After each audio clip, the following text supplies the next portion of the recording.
Sir, इससे पहले हम युवाओं के बीच भी जा चुके हैं। इंडिया वर्सेस भारत ये इस वक्त का सबसे बड़ा डिबेटेबल टॉपिक है। तो कुछ युवाओं का कहना था कि हम अचानक से कैसे भारत बोलने लग जाएं। अभी तक तो इंडिया चलता आ रहा था, उस पर आप क्या बोलेंगे उन युवाओं के लिए? कुछ लोग अपनी माँ को मदर भी बोलते हैं, मम्मी भी बोलते हैं, माँ भी बोलते हैं, अम्मी भी बोलते हैं। चाहे शब्द जो भी इस्तेमाल करे, भाव जिससे आप बोलते हो वो वही रहता है, और मातृत्व जिसमें दिखाई देता है वो हमेशा वही रहता है।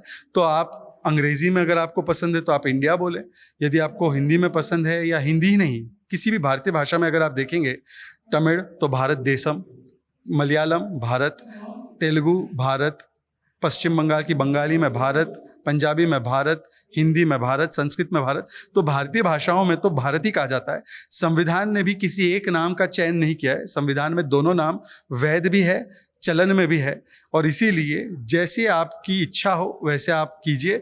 भारत और इंडिया में जो अननेसेसरी जो झगड़ा लगाने की कोशिश कर रहे हैं वो वही लोग हैं जिन्होंने बांटो और राज करो की राजनीति की है।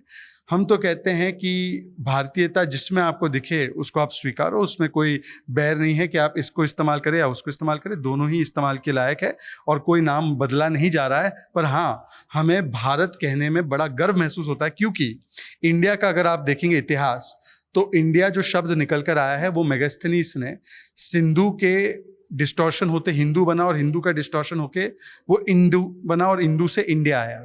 पर जबकि भारत का अगर आप देखेंगे तो इसका जिक्र पुराणों में है, इसका जिक्र महाभारत के उस सुंदर प्रकल्प में है जहाँ पर कि हस्तिनापुर के महाराज भरत चक्रवर्ती महाराज के नाम पर भरत पड़ता है, और प्रभु श्री राम रामायण में उनके अनुज भरत का एक हमारे पास किस्सा है कि वो कैसे अपने भाई के जो है एक प्रकार से उनकी पादुकाओं को रखकर वो सिंहासन चलाते हैं। तो मुझे लगता है कि भरत नाम में सांस्कृतिक, ऐतिहासिक, पौराणिक इतिहास भी झलकता है, हमारी एक शख्सियत दिखती है।